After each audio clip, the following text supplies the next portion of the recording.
Hello, and welcome to the Student Experience podcast, where we'll be chatting to members of the University of Suffolk community, giving them the opportunity to share their experience with us. I'm Sam, and I'm a member of the Student Experience and Engagement team, and in today's episode, we're joined by Vice-Chancellor and CEO Helen Langton. We reflected on her 6 years as Vice-Chancellor and also discussed the bright future for the university. So, Helen, thanks so much for joining today. It's thrilled to have you on. Would you like to introduce yourself and your role here at the university? Yeah, Professor Helen Langton, Vice-Chancellor and CEO of the University of Suffolk. So, no doubt that your role is pretty full on, and I'm sure you've got no quiet day when you're working at university. What are sort of the key responsibilities that you do? So there's probably two answers to that question. My role as the Vice-Chancellor is to lead the university. So, we've got 650 odd staff, we've got lots of students, and it's my role to make sure we're clear about what the strategy is, what do we want to do for the next 5 or 10 years, and then lead us through that strategy.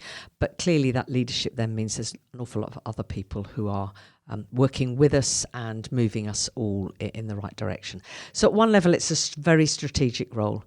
But if you're also asking what does a typical day look like, manic, varied, balmy, mad, the stuff I do is lots of meetings, either on campus or off campus, email by the ton, which we're all used to these days.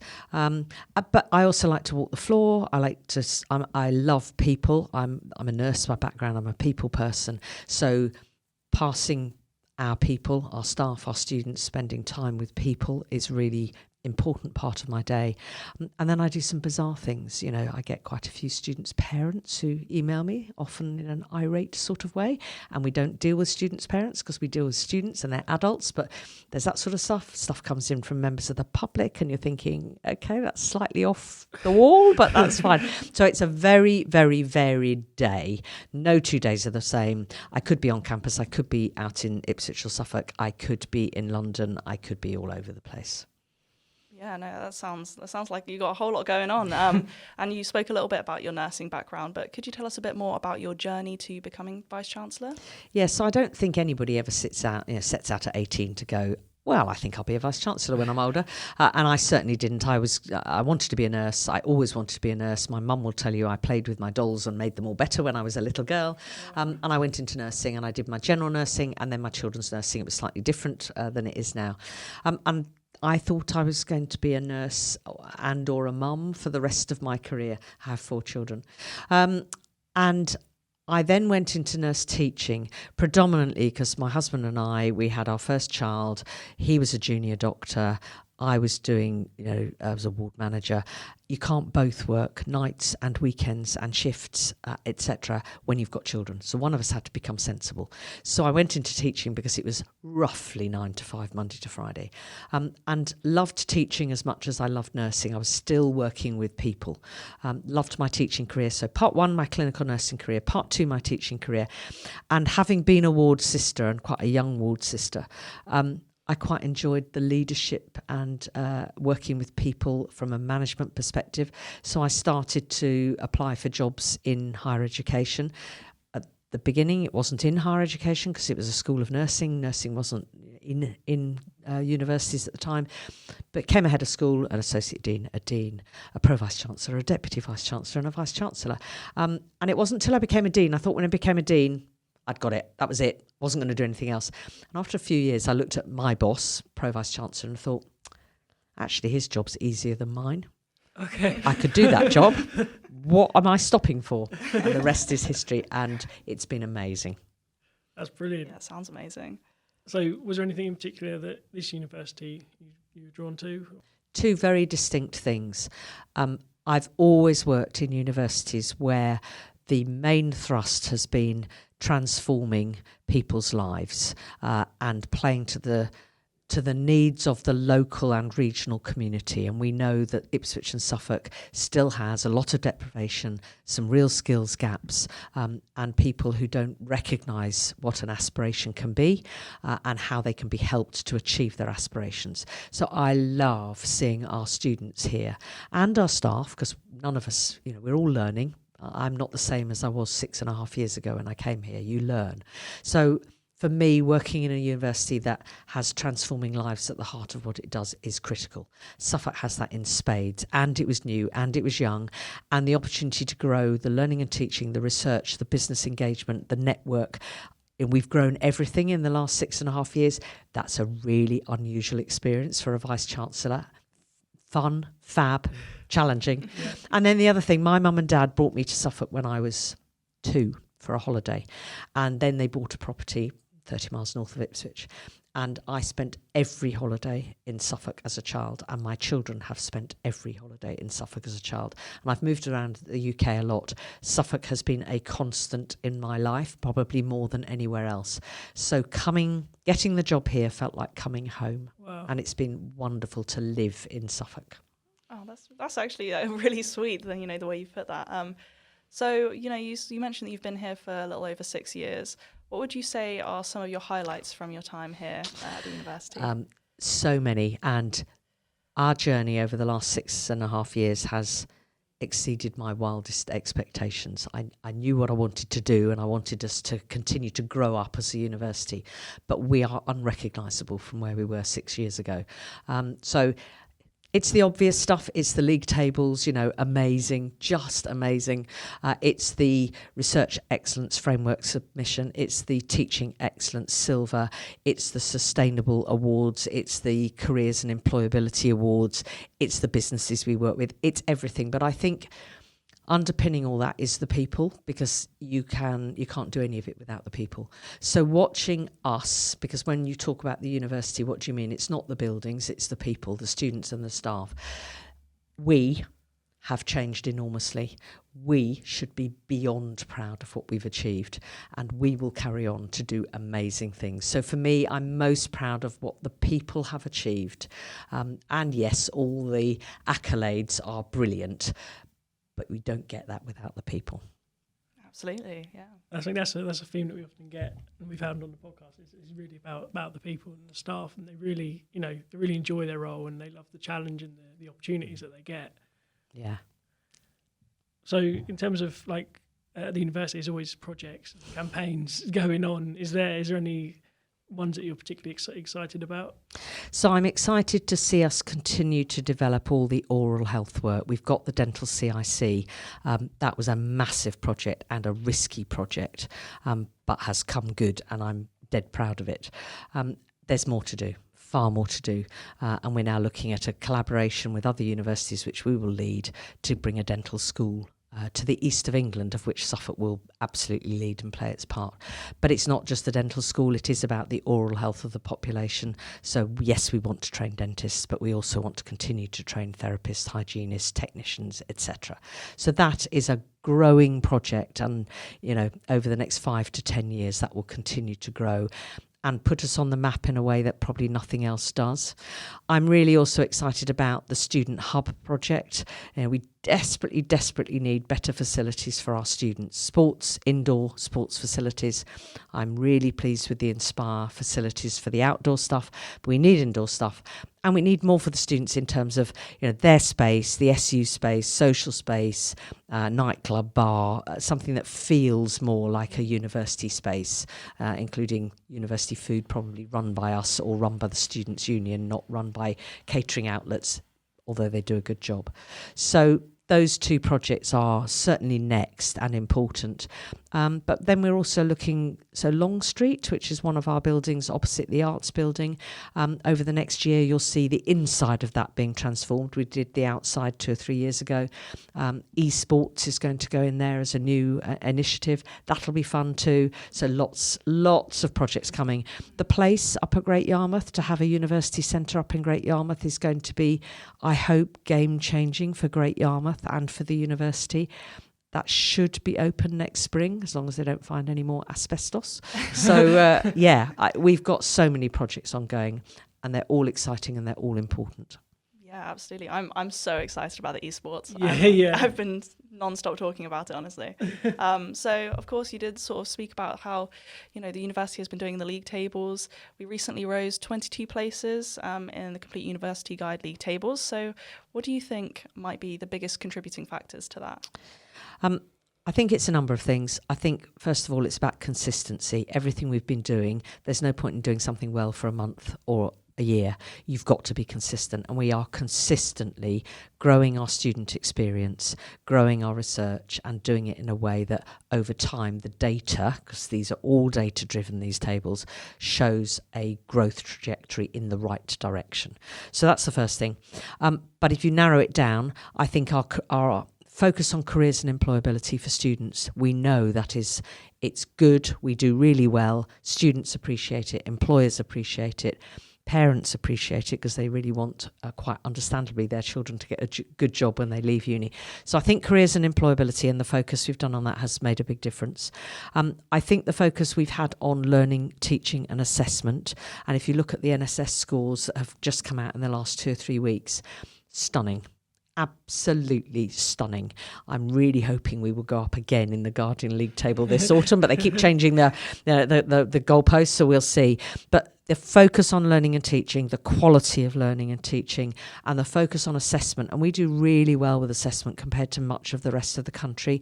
Our students rate our turnaround time, the quality of feedback really well, and we lose that at our peril. So I think that's important. And then I would also say research, because some league tables pay more attention to research than others, but our research excellence framework outcomes, small, perfectly formed, brilliant. Next time, bigger, perfectly formed, brilliant. So that's made a big difference. Definitely university moving in the right direction. Definitely, for sure. Definitely. So being the Vice-Chancellor, I'm sure there's many challenges that you come across from all sorts of sort of aspects. Is there any sort of challenges you faced in your time that maybe you've overcome? Do you know, I sat thinking, I have to say COVID, because none of us have ever experienced that in our lifetime, and you're a lot younger than me, but I hadn't experienced it in my lifetime either. If you had told me I could run a university from my, a room at home, I'd have laughed, but we did. And I think it was a massive challenge for everybody, it was a global challenge, but I think we managed it really well. And when you hear in hindsight of what others did or didn't do, I think our students, we did our best by them, and that was it was good, but it was a massive challenge. And I think what went alongside that was and I will use the word interference, the interference from government. I've never had so many letters from ministers. They'd normally come Sundays, outrageous. And you would just, you will do this, you will not do that. And what became very apparent very quickly is they didn't understand that the sector is very varied. And I don't believe we needed to lock down as tightly as we were forced to do. We still needed to be careful, and yes, we would have put all the right measures in place to keep people safe, but it was not healthy to have people locked down as a society. I'm not sure people would abide by the rules in the future when we have a future pandemic. We didn't need to. Our students are largely, or they were then, commuter students. They were very sensible, a lot more mature. They were managing things differently anyway, and I think it was more detrimental to lock down than it would have been to safely manage some on-campus experience. So that was a big challenge, and probably the biggest one. The Dental Community Interest Company, we proceeded at risk with that because we had to do all the work before we actually got the contract with the NHS to provide dental provision. So we spent a lot of money, and if we hadn't got the contract at the end, that was very risky. I'm a risk taker. Fortunately, some of my colleagues are not, and we meet in the middle. So I'm always being pulled one way, and I pull colleagues the other way, and we work very well together, and that's important. But it was a big risk. And without going into lots of detail, there are lots of people challenges. The people make it, but people have complicated lives, and some of the mental health challenges that we face, some of the equality, inclusion, diversity challenges we face, they're not easy things to think about and grapple with, and there are lots of those, and we do some of them well, and I'm sure we do some of them less well, and that's always ongoing. So yeah, lots of challenges, but the opportunities and the fun outweighed the lot. Yeah, no, absolutely. I mean, it's always something we're working towards. We're always growing, aren't we? So, what would you say has been the most rewarding part of your role? I think seeing the transformation on every front.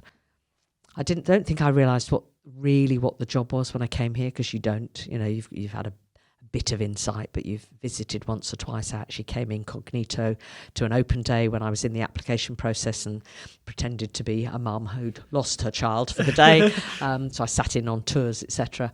But you don't really realise what it's like till you get here. So I think that, yeah, and it's the people. We have all changed. We've all grown up, moved on. The county's changed. Our position in the county's changed. And I think that's probably the reward is to see the university on a very sustainable footing for the long term. That's great. So we've spoken about the league tables, that we're moving up in the league tables, and certainly as staff members we can see that the university is moving in the right direction. So what do you think is in store for the future of the university? For me, I think universities are in a real challenging place at the moment. You will have seen stuff in the press, and I'm worried about where the sector is going as a whole. So I think that's the first thing to say. We are in a reasonably good position, so I think that's okay.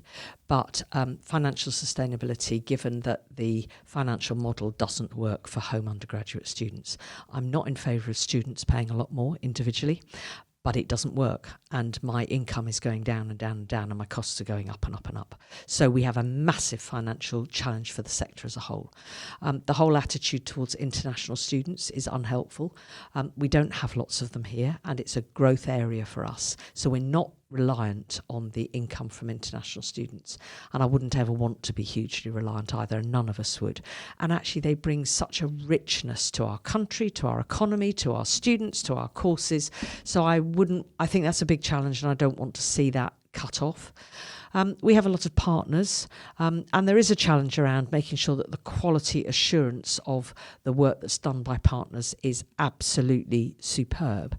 But I wouldn't want to see those partners removed. They fulfil an interesting part of the sector as a whole in relation to the offer that's made. And I think it would be a shame to see that disappear. And then I think it's just about ongoing partnership working. We work in partnership with all sorts of companies, public, private sector, voluntary sector, charity sector, you name it. I would hate to lose that, because if you lose that, you lose your support. And that's a big challenge, but one we're perfectly capable of rising to. Yeah, absolutely. So, of course, you have the background in nursing, but if you were to study a different course now at the University of Suffolk, what would you choose? Do you know, you sent this question to me in advance, and I sat there thinking, I have no idea, because cut me through and you will find nurse. So, like a Blackpool stick of rock, back through it, you'll find nurse through it. I am still a registered nurse. I still revalidate every 3 years. I was out practicing clinically during COVID, so I would still choose nursing. So then I thought, no, you don't want that answer. So what else am I going to say? I think if I wanted to do something for pleasure, because at this stage of my career, what would I do that would absolutely be for pleasure? I think I'd probably go and do an English and creative writing course, because I like writing. I've written academic textbooks, but that's not the same as writing, for fun. So I'd probably go and do something around English creative writing for pleasure. Yeah, that sounds really nice. I've considered that as well. I was really into English when I was at school, so. Yeah, no, that sounds. And I did do English A level many years ago. So last year you were awarded MBE. I'm sure that was a very proud moment for yourself and your family. Yeah, it was amazing. I mean, it was an honour, and you don't know you've been nominated, so it comes in the post, and absolutely amazing. Made me cry. Not much makes me cry. It made me cry. And we had the most amazing day. We were allowed to take 3 guests, so I took my husband and 2 of my 4 children. That was slightly tricky. Fortunately, one was abroad and one couldn't get time off work, so it came out in the wash.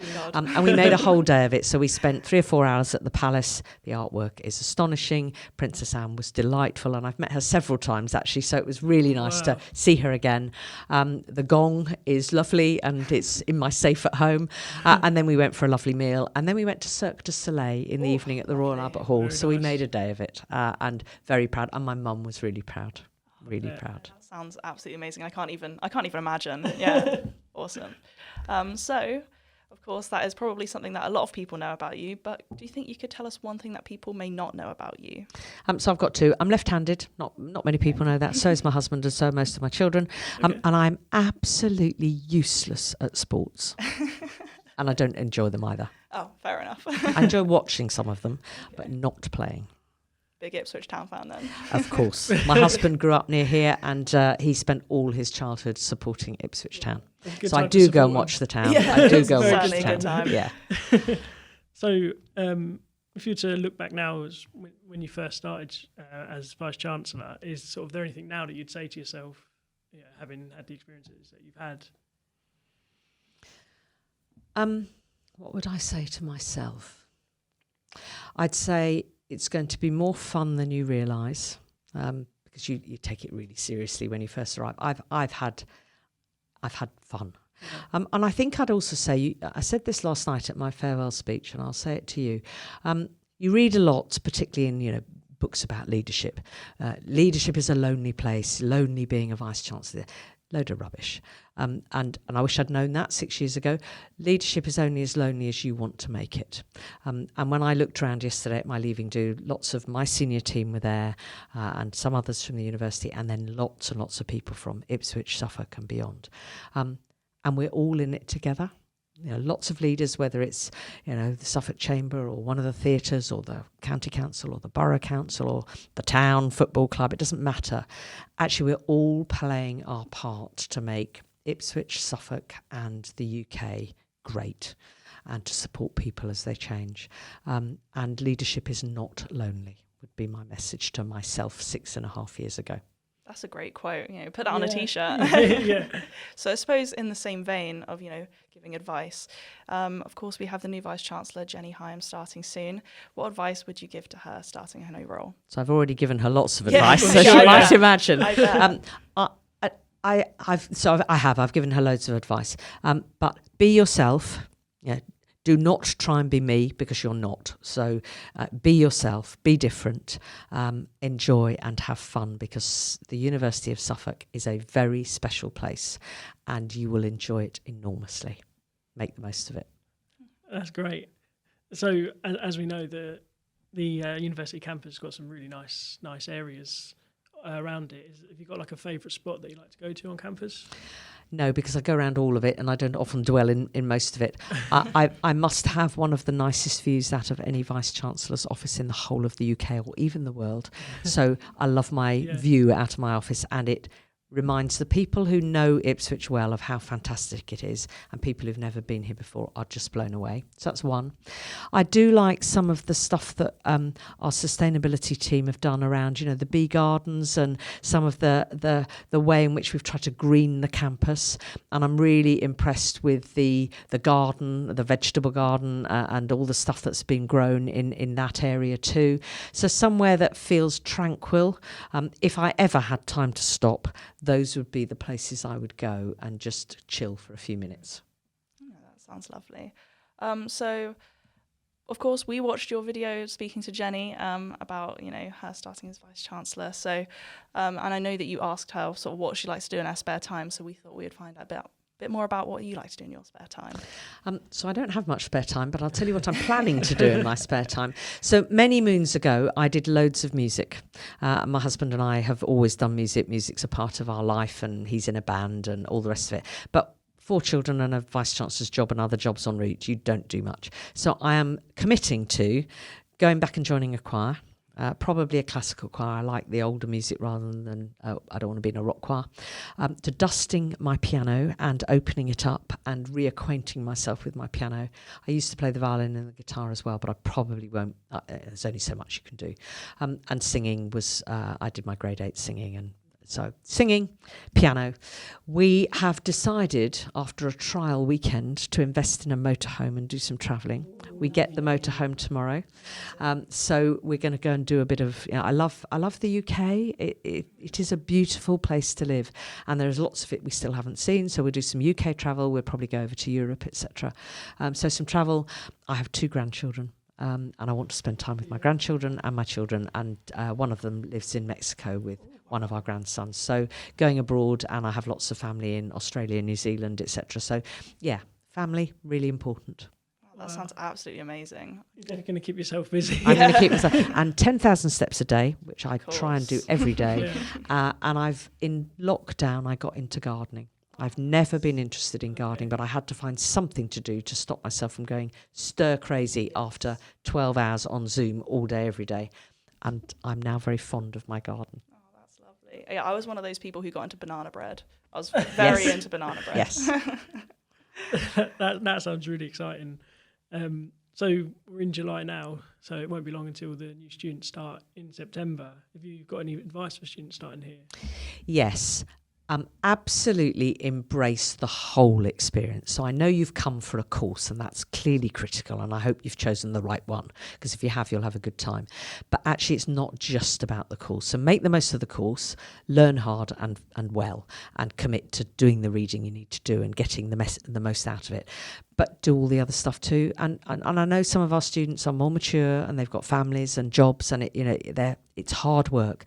But nevertheless, look for the extra stuff that looks great on a CV, that you can talk about at the job interview, that makes you a more rounded and interesting person. So embrace the whole experience. Throw yourself in, push yourself to do something that you didn't think you could do. There's so much to get involved in, isn't there? Masses. And increasingly so. Our Students' Union is doing more and more and more. Go and get stuck in and get involved. Yeah, absolutely. I mean, we're sort of, coming to our last segment shortly, but I was wondering if there's anything that you wanted to sort of say, now that you're finishing up here. I hear it's, probably your last day on campus as well. So is there anything that you sort of wanted to say to everyone? It is my last physical day on campus, which feels quite emotional. What do I want to say? Thank you. People have been superb. The people make it. I've loved working with the people. I shall miss the university enormously. It's a part of me, and I will be watching from a distance. Sure, yeah. And celebrating the successes. Yeah, and I will pop back from time to time. Absolutely. So, as we said, we've come to our final question now, which is our answer one, ask one, where you're going to answer a question from the previous guest, and you're going to pose one to the next guest. So our last guests are actually dental hygiene students. So the question they posed is, if you'd give one piece of advice to students that are sort of just graduating as they go into their professional careers, what would you say to them? The knowledge and skills that you gain from the course is one thing, but learning to be a good employee is a totally different ballgame, and it's not about what you learnt in terms of content. It's about who you are as a person. And remember that it's not only what you do, but it's how you do it that counts. That was very powerful. I mean, you touched on it a little bit earlier about how the employability and careers team support graduates and alumni for their whole lives. I think that's just absolutely amazing. I mean, there's not many universities that do that. They do a good job. Yeah, so that's definitely a highlight here, I would say. But yeah, no, that's brilliant. So would you have a question that you would like to ask our next guest? Yes, I have. So I'd like to ask the next guest, how have they or will they make an impact on our university? That's a good question. That is a very good question. Amazing. So I think that just about wraps it up. But yeah, thank you so much for joining us today. This was a really great chat, and it's just a pleasure to have you on today. So thank you so much. Very welcome. I've enjoyed it enormously. Thank you. Thank you. Fabulous. So I guess that's goodbye from us, and it's goodbye from Helen. And goodbye. And goodbye from Sam, and goodbye from me. Goodbye. Thank you for listening to the Student Experience podcast. If you would like to be a future guest, email studentexperienceteam@uos.ac.uk or follow the links to our podcast application form through our Brightspace page. You can also reach out to us through our Instagram page, UOS_student experience.